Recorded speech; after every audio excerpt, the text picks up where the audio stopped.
인권 탄압 문제와 해결 방안에 대해 발표하게 된 오기 졸업생 정희재입니다.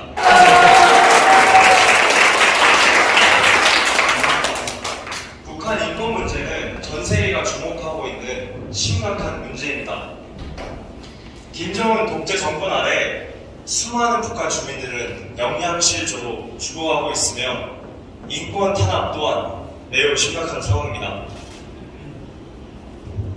국제 인도주의 단체 Concern Worldwide와 세계기아 원조가 발표한 2020년 세계기아지수 보고서에 따르면 북한은 기아 상태가 심각한 것으로 분류됐으며 특히 영양 결핍 비율은 세계에서 두 번째로 높은 것으로 나타났습니다. 북한의 인권 탄압 또한 매우 심각한 상황입니다. 북한에는 정치범 수용소라는 곳이 있습니다. 북한의 정치범 수용소는 북한에서 정치적 죄를 범한 당사자와 그의 가족들을 수용하여 가혹하게 처벌하는 사회와 격리된 수용소를 의미합니다. 2021년 6월 기준 23만 2,400명이 수감된 것으로 집계되었으며 수감자의 대부분은 북한 체제와 김일성 부자에 대한 말실수 및 정치적 발언, 정치적 수청과 종파 사건 등 반당 종파 사건 연루자, 탈북을 시도하다가 체포된 자, 지주 및 자본가 계급, 적대 계층, 그리고 가족의 죄로 같이 수감된 것으로 밝혀졌습니다. 대한민국 정부가 발표한 북한 정치범 수용소 보고서에 따르면 수감자들은 적법한 절차 없이 소리 소문 없이 끌려가 공개 처형 또는 고문을 당합니다. 하루 12시간 이상 탄광에서 강제 노동을 하게 되죠. 수감자들은 대부분 100g에서 200g의 급식을 제공받습니다. 이는 북한의 0세에서 4세 배급 기준이 234g인 것을 점을 감안한다면 생존 자체가 불가능한 수준입니다. 또한 수용소 규정을 어기는 순간 총살입니다. 많은 사람이 보는 앞에서 공개 처형을 당합니다. 여성들을 향한 인권 유린 또한 매우 심각한 상황입니다. 성고문, 성폭행, 차마 입에 담을 수 없는 만행들이 벌어지고 있는 심각한 상황입니다. 493km 떨어진 곳에서, 대한민국과 493km 떨어진 곳에서 처참한 만행이 지금도 벌어지고 있습니다. 북한 주민 인권의 천상은 탈북자들의 증언을 통해 더욱 생생히 들을 수 있습니다. 2009년 크리스마스에 김정일이 물러날 것과 정치범을 석방할 것을 요구하며 북한을 방문했다가 43일간 수감된 바 있는 로버트 박은 수용소에서 25만 명 정도의 사람이 수감되어 있으며 최소 100만 명 이상이 2002년 이후 죽었을 것이라고 증언했습니다. 또 어떤 탈북자는 수용소 내에 가스실이 있다고 진술했으며 또 다른 탈북자는 의식주에 대한 보장이 완전히 끊긴 채 들판에 구덩이를 파고 생활하는 데다 먹을 것이 없어 갯벌, 돌산을 헤매고 굶어 죽어도 시신을 그냥 방치하는 원친하고 다를 바 없는 생활을 하고 있다고 증언했습니다. 정치범 수용소에서 투옥한 경험이 있는 신동혁 씨는 다음 상황을 다음과 같이 증언했습니다. 나는 비밀 감옥의 고문실에서 고문받은 경험을 갖고 있습니다. 옷을 모두 벗겨진 채로 거꾸로 매단 상태에서 달아오른 숯불을 허리에 달게 하는 고문을 받았습니다. 몸을 심하게 요동치니까 도의원은 숯불통을 이리저리 움직이며 허리에 닿도록 하였고 그래도 몸을 계속 움직이자 끝이 뾰족한 갈고리로 배꼽 아래를 찍어 관통시켰습니다. 그렇게 고문을 받고 혼자 독방에서 약 이틀 정도 있었으며 이후 매일 3끼의 식사를 할 수 있었습니다. 익명의 탈북자는 자신의 삶을 이렇게 증언했습니다. 수용소에 있는 교류장은 보통 한 달씩 갔다 왔습니다. 교류장에 갔다 오면 개처럼 질질 끌려서 왔습니다. 한 끼, 밥, 3숟갈 주고 움직이지 못하도록 무릎 꿇고 꼼짝 못하게 하기 때문이라고 했습니다. 교류장을 갔다 나온 남자는 거의 100%가 얼마 지나지 않아 죽었습니다. 또 한 탈북자는 이렇게 말했습니다. 고향촌은 노동 강도는 센데다가 먹이는 건 없고 죽이기 딱 좋게 만들어져 2달만 지나면 건강한 사람도 뼈만 남게 됩니다. 자, 그러면 지금부터 북한의 상황에 대해 간략하게 알아보도록 하겠습니다.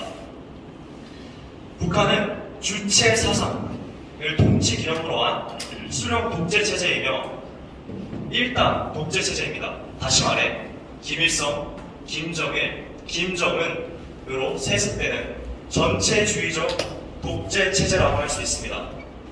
강력한 독재 정권 아래에서 인권 탄압이 이루어지고 있으므로 북한 인권 개선을 위해서는 김정은 독재 정권이 무너져야만 합니다. 하지만 북한 정권뿐만 아니라 중국이라는 큰 벽이 버티고 있기 때문에 쉽지 않은 상황입니다. 북한뿐만 아니라 러시아 또한 북한 옆에, 중국 옆에 버티고 있기 때문에 중국 인권 문제를 해결하기 참 어려운 상황입니다. 중국, 러시아, 북한 vs 미국, 대한민국, 일본의 대립 구조가 계속 진행되고 있는 상황입니다.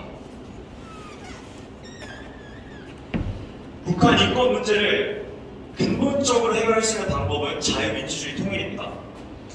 평화적인 방법으로 김정은 정권이 무너지고 북한의 자유민주주의 체제가 들어설 때 북한 주민들은 해방될 것입니다. 우리는 통일을 위해 기도하고 준비되어야 합니다. 우리가 북한 주민들의 인권 향양을 위해 할 수 있는 가장 좋은 방법은 그들을 위해 기도하는 것입니다. 왜냐하면 통일은 하나님 손에 달려있기 때문입니다. 또한 북한 인권 문제를 해결하기 위해서는 한국 정부의 적극적인 역할이 필요합니다.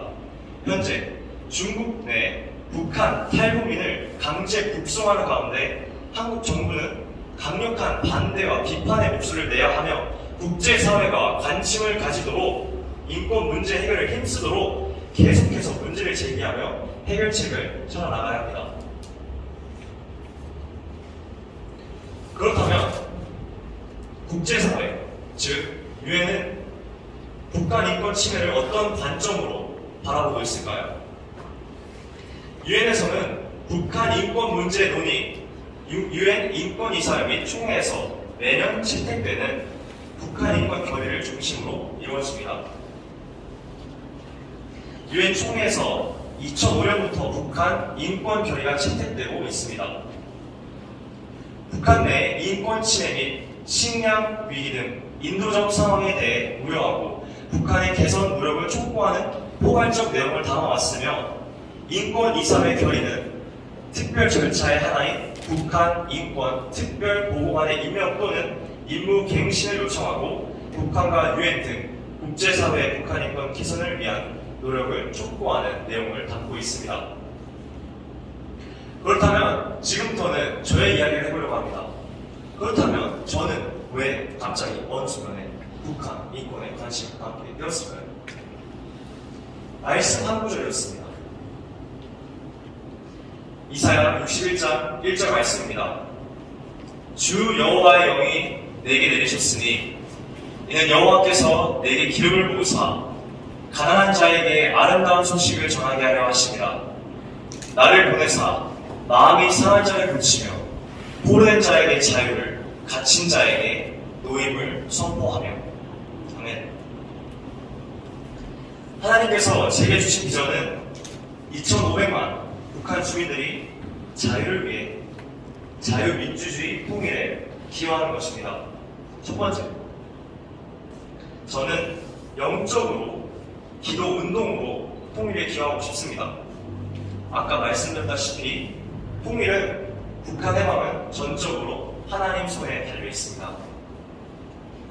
왜냐하면 하나님이 열어주셔야 모든 것이 가능하기 때문이죠.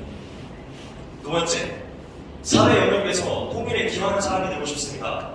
특별히 대한민국 국민들을 설득시키는 일에 앞장서고 싶습니다. 마틴 루터 킹 목사님, 에이브럼 링컨 대통령, 윌리엄 윌버포스처럼 사회운동가로 일하고 싶습니다. 그 누구도 그 당시에 노예제도가 폐지될 것이라고 말하지 않았고 반대했습니다. 하지만 그들은 믿음으로 바라봤고 자신의 삶을 헌신해 노예제도를 폐지하는 데 큰 기여했습니다. 저는 그 한 사람이 되고 싶습니다. 세상 사람들이 말합니다. 21세기 지금 나도 먹고 살기 어려운데 무슨 통일이냐. 하지만 저는 이렇게 말하고 싶습니다. 그렇기 때문에 한일생 국제기독학교 학생들 우리가 나서야 된다고. 세상은 이기적이고 자신의 이익이 아니면 나서려고 하지 않습니다. 희생하지 않습니다. 하지만 우리 여기 있는 학생들은 나 자신을 위해 산 사람들이 아닙니다. 공부해서 남 주위에 여기 왔고 우리의 삶은 우리의 것이 아닙니다. 우리가 사는 이유는 하나님께 영광을 돌리기 위함이고 예수를 모르는 영혼, 갇힌 영혼들에게 자유를 선포하고 복음을 선포하고 그들이 하나님을 자유롭게 예배하는 날까지 그것을 돕기 위해 우리가 그곳에서 공부하고 있다고 생각합니다. 세 번째, 경제 분야에서 통일에 관련된 정책을 연구하는 연구원으로 일하고 싶습니다. 현재 약 20%의 젊은 세대가 통일에 대해 긍정적인 반응을 보이고 있습니다. 이러한 대한민국 현실 속 통일의 경제적 효과로서 그들을 설득하고자 합니다. 제가 이 일에 일생을 걸고 뛰어들려고 하는 이유는 더 이상 북한 주민들의 절규와 부르짖음에 묵인할 수 없기 때문입니다. 복음을 먼저 받아들이고 은혜로 사는 존재로서 가난한 자에게 복음을 전하고 억압한 자들에게 자유를 선물하는 것이 하나님이 기뻐하시는 일, 우리에게 지금 원하시는 일이라고 믿습니다. 여러분들도 함께 북한 주민들을 위해 기도해 주셨으면 좋겠습니다. 그리고 먼 훗날 우리가 오늘 돌아봤을 때 우리가 옳은 것을 말했고 옳은 편에 섰으며 우리가 소외된 자를 위해 우리의 인생을 하나님께 드렸다고, 내가 지금 서 있는 이 자리에서 그들을 위해 기도했다고, 하나님의 놀라운 역사에 내가 참여했다고 말할 수 있는 여러분들이 됐으면 좋겠습니다. 우리가 하나님 앞에 섰을 때 떳떳한 사람이 됐으면 좋겠습니다. 하나님께서 이렇게 물으실 것입니다. 너는 무엇을 했느냐? 너는 한국에 살면서 무엇을 했느냐?